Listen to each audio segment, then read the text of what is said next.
Day 8 of telling Molly's story. Yep, I'm here. It's a sad one. You ready? Yeah. Alright. Look. Let me tell you about this girl named Molly. It was freshman year when I met her in the party. She was standing in the corner, sipping on Bacardi. Had a really pretty face, but I kept staring at her body. I approached her, asked her name and how her day was. Told her I'm a rapper and one day I'll be famous. She laughed, but I could tell I had her intrigued. Reached out her hand, I shook it and said, my name's B.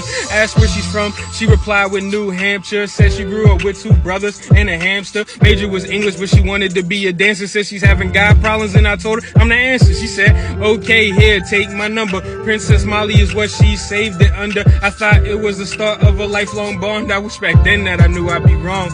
Cause see, over the months, me and Molly got close. I even learned her favorite breakfast was juice with French toast. Her favorite movie was It, but she was terrified of ghosts. And them deep convos is what she liked the most. Wanted to talk about politics and religion. Wanted to know the difference between Catholics and Christians. Wanted to know if I thought Trump was really bugging. Wanted to know if I thought rappers were really thugging. Also wanted to talk about all of her dreams and how all she ever wanted was to be treated like a queen. Maybe travel the world, have a couple of kids, and how one day she was going to marry Wiz. I told her, chase her dreams, don't let anybody stop them. They always take shots and don't let the haters block. I told her if any dude hurt her, I swear to God I'ma pop him. I'm not Chance the Rapper. They don't want these problems, but this is where the story gets deep.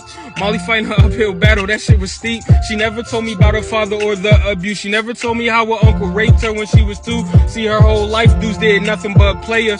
She prayed and nobody came to save her until she met me, and I showed her somewhere different. But right around that time, your boy had to pivot. I got a girl, and she see Molly as a threat. So to make Molly leave my life was her best bet. And if I stayed, then my girl would have became my ex. But I would have accepted that if I knew what happened next. Molly didn't have friends, I left her all alone. She had a past with depression, I wish I would have known.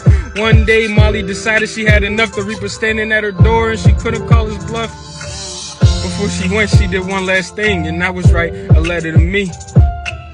Before she went, she did one last thing, and that was write a letter to me. And it read, dear B, I hope you get this letter. The pain is no more, and I swear I feel better. While on earth, the blade helped me feel relief. But this knot in my head, it's gonna help me feel some peace. Please, don't cry, I know you're getting emotional. You're probably blaming yourself, and that's why I wrote to you. CB, you were the only friend I ever knew, and I would've gave up sooner if it wasn't for you. So thank you for all the memories that we have. Thank you for all the smiles and all of the laughs. Thank you for being true and not kissing my ass. And thank you for making every day feel like a blast. And I'm sorry, this is how it has to end, but you'll always be my best friend.